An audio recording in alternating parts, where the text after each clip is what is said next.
Jamestown, I am Nick Meehan with your nightly news update. In local and state news, more than 100 people attended a dialogue on creation care and climate stewardship at St. John's Lutheran Church. Christian leaders from the region attended, as well as economic, professor, and energy experts who all talked about climate change. The main point of the dialogue was to point out that people need to be aware, educated, and active about climate change in order to maintain a healthy earth for future generations. Several local religious speakers spoke, followed by Stephen Dakota, a professor of economics at the University of California, Santa Barbara, and former senior staff economist on President Reagan's Council of Economic Advisors.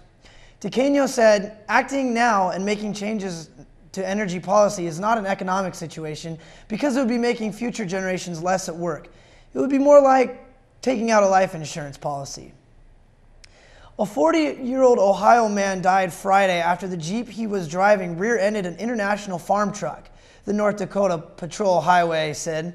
The accident happened at about 3 p.m. in the westbound lane of Interstate 94 near the North Dakota Highway 1 exit near Valley City. The patrol said Brian Beck of Gahanna, Ohio, rear-ended a 1974 International 3-axle farm truck. The Jeep then rolled, coming to rest on its passenger side. The driver of the farm truck, who was wearing a seatbelt, was not injured. In sports, the Jimmy volleyball team took on Black Hills State for the Dakota Athletic Conference Tournament Championship and for a berth into the national tournament. Although the Jimmies have impressively rolled over the Yellow Jackets twice already this year, the third time was just too much to ask. The Jackets stunned the Jimmies in front of a packed Hanson Center for the second straight season. The loss snapped a 17-match winning streak that came by 16 sweeps. Saturday's contest lasted 4 sets as the Jimmies took the first and appeared to be in control, but the Yellow Jackets rallied behind their large front line to win the last 3. The Jimmies finished 23-8 on the year and won their first outright conference title since 1991. The teams will miss a talented senior class next year, but hope to build on the success from this year.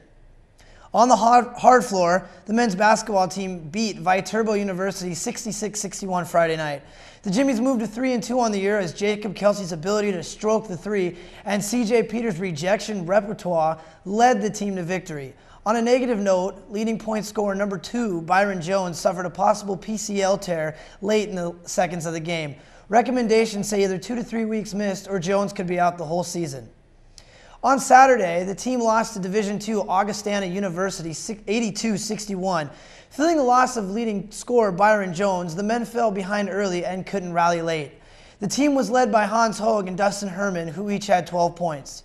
The men play next tomorrow night in Aberdeen against Northern State.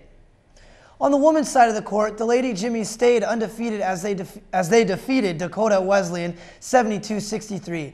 The women got hot from downtown, hitting 7 threes and outscoring their opponents 47-25 in the first half, and didn't waste any opportunities at the line, making 23 of 29 free throws.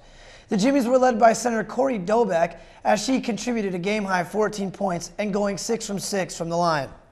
On Saturday, the shooters got cold as the Jimmies lost to Mount Marty College 59-69. The ladies were 0-12 from the threes and only 11 of 27 from the line.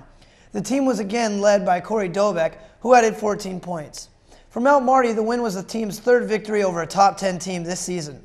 The women play tomorrow night at 7 in the Civic Center against Presentation College. See you there. In soccer, the 16-1 Jimmies are now 2-17-1. The soccer team lost their playoff bout to Bellevue University 5-0 on Saturday. The Jimmies were once again shut out as the Bruin offense penetrated deep into the Jimmy backfield all day, scoring 5 times and ending the Jimmy season. The Jimmy men's wrestling team hit the road for the 2nd consecutive week as they competed at Dakota Wesleyan Open on Saturday. They came away with 2 runner-up finishes and a total of 8 place winners. Next up for the Jimmies will be a trip to Moorhead, Minnesota for the Cobber Open on Saturday, November 21st. The weather looks good for the rest of the week, and sunshine and temperatures in the mid to high 40s. For everyone here at the Student Media Center, I am Nick Meehan, connecting the campus with the community. Have a great week, Jamestown.